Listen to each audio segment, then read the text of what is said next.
programang ito ay rated SPG. Striktong patnubay at gabay ng magulang ang kailangan. Maaaring may masiselang tema, lengguwahe, karahasan, sexual, horror o droga na hindi angkop sa mga bata. Magtagumpay kaya si Irene sa plano niya kay Carlos? Makaligtas pa kaya ang pamilya Tanyag sa kamay ni Madam Lotus? Magandang araw at eto na nga tayo sa ating pinakaabangang tagpo sa Abot Kamay na Pangarap. Welcome to my channel. Please don't forget to like, comment, and click the bell button para lagi kayong updated sa aking mga videos. Samantala sa loob ng kulungan, hindi nagustuhan ni Mildred ang naging plano ni Madam Lotus dahil hindi sila tatakas hanggat hindi niya muna nakikita ang anak niya na si Carla. Nainis si Mildred dahil wala naman sa usapan nila ang planong gagawin ni Madam Lotus, kaya galit na umalis si Mildred at pinuntahan ang mga kasamahan niya para sabihin sa kanila na nag-iba ang plano nito. Kaya gumawa sila ng sariling desisyon nila na tumakas na agad. Pero sa hindi inaasahang pangyayari, sa pagmamadali ni Mildred na tumakas na aksidente siya. Nadula siya sa bakal at nahulugan siya ng scaffoldings at nabigat na sako sa dibdib na naging dahilan para hindi siya makatayo at mahirapan huminga. Agad naman inalalaya ng mga kasamahan niya si Mildred at dinala sa loob. Ikinagulat naman ng lahat ang narinig nilang putok ng baril, kaya daling-daling pumunta sa loob si Madam Lotus para alamin sa mga kasama niya kung ano ang nangyari. Habang si Annalyn at Zoe naman ay sinubukan tingnan ang lagay ni Mildred at iniisip nila kung anong pwedeng gawin para mailigtas nila ito. Ayon kay Annalyn, sa nakikita niyang kalagayan ni Mildred, naipon na ang hangin sa dibdib niya kaya posibleng maipit ang baga at puso niya at pwede niya itong ikamatay kapag hindi agad ito naagapan. Kaya sinabi ni Annalyn na kailangan madala agad si Mildred sa hospital at nasa peligro ang buhay niya. Pero hindi pumayag si Madam Lotus sa gustong mangyari ni Annalyn. Galit na tinanong ni Madam Lotus ang mga kasamahan ni Mildred kung bakit ito nahulog. Hindi naman makasagot ang mga kasamahan ni Mildred at bigla niyang tinanong si Annalyn kung kasabwat ba nila siya sa pagtakas. Natakot si Annalyn at sinabi niya na hindi po, wala po akong alam dyan. Sinama lang nila ako, akala ko dadalhin lang nila ako sa CR. Habang takot na takot naman si Lynette at Robert dahil nakikita nila na nakatutok kay Annalyn ang baril ni Madam Lotus.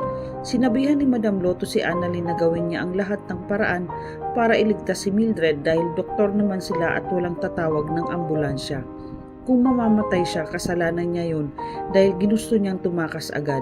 Yan ang mga napapala ng mga taong nagmamagaling.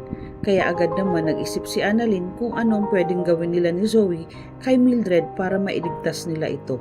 Sa kabilang dako naman sa Apex Hospital, natataranta na si Giselle dahil sa binigay na 2 oras na palugit ni Madam Lotus sa kanya na kailangan dalhin niya si Carla sa kulungan. Kaya hindi alam ni Giselle ang gagawin dahil hindi nila pwedeng itigil ang operasyon dahil kasalukuyang isinasagawa ang operasyon kay Carla at nagkaroon ito ng komplikasyon. Maya-maya nakasulubong ni Giselle ang isang nurse at nagmamadali ito. Tinanong siya ni Giselle kung para kay Carla ang blood donation. Sabi ng nurse na opo dahil kailangan masalinan ng dugo at nasa delikadong sitwasyon ang pasyente. At umalis na ang nurse. Bigla naman napaiyak si Giselle sa isang tabi, kaya mas lalo niyang ipinag-aalala ang kalagayan ni Annalyn, Robert at Lynette sa loob ng kulungan kung sakaling hindi niya mapagbibigyan ang hiling ni Madam Lotus at baka may gawing hindi maganda ito sa kanila. Maya-maya dumating si Eric at Justin. Umiiyak na lang napayakap si Giselle kay Eric habang tahimik naman nakatingin si Justin sa kanila. Sinabihan ni Eric si Giselle na wala tayong magagawa sa ngayon kundi ang maghintay at magdasal na maigligtas sila sa mga kamay ng hostage taker sa loob ng kulungan at ganun din si Carla. Kaya mas lalong napaiyak si Giselle dahil sa wala siyang magawa. Gustuhin man ni Justin na tulungan si Giselle pero pinaalalahanan siya ni Eric sa mga plano nilang mapabagsak si Giselle at ang buong pamilya Tanyag para sa kanya mapunta ang lahat. Samantala sa labas ng City Jail dahil nalaman na nila Chang Susan at Josa na nasa panganib si Annalyn at Lynette sa loob ng kulungan ay nagmamadaling pumunta ang mga ito. Ngunit hindi sila pinayagan na makapasok kahit na nagpupumilit si Chang Susan dahil delikado para sa kanila at baka ikapahamak pa niya ito. Sobrang ipinag-aalala ni Chang Susan ang kalagayan ng mag-ina sa kamay ni Madam Lotus. Hindi matatanggap ni Chang Susan na may mangyaring hindi maganda kay Annalyn at Lynette. Kaya naisipan niyang tawagan si Carlos para sabihin na nasa panganib ang buhay ng mag-ina. Ngunit ang hindi alam ni Chang Susan na kagagaling lang ni Carlos ng city jail pero hindi siya pinapasok, kaya agad itong umalis bago nangyari ang ginawang pag-hostage ni Madam Lotus kay Lynette at Annalyn sa loob ng kulungan. Kaya hindi niya alam ang nangyari dahil naisipan niyang bumalik na lang siya ng East Ridge at doon na lang mag-antay kay Lynette. Samantala, habang nagmamaneho si Carlos at tumawag sa kanya si Irene at humihingi ito ng tulong dahil may nangyari sa kanya at nasa harap siya ng bahay nila. Ikinagulat ni Carlos ang sinabi ni Irene, kaya sinabihan niya ito na, "Anong ginagawa mo dyan sa harap ng bahay ko?"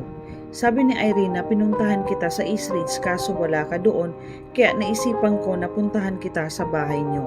Agad nagmadali si Carlos na umuwi pagkatapos nilang mag-usap ni Irene.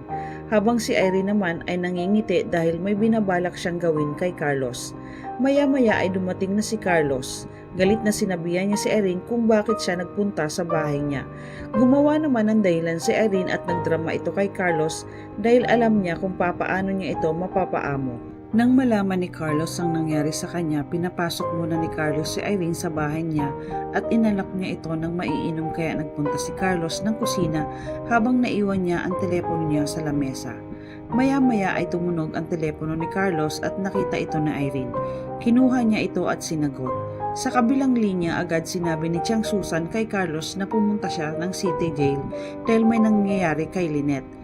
Pero nagkunwari si Irene na sekretary siya ni Carlos at sinabi na pasensya na po, meron kasi siyang emergency kaya hindi po siya makakapunta dyan.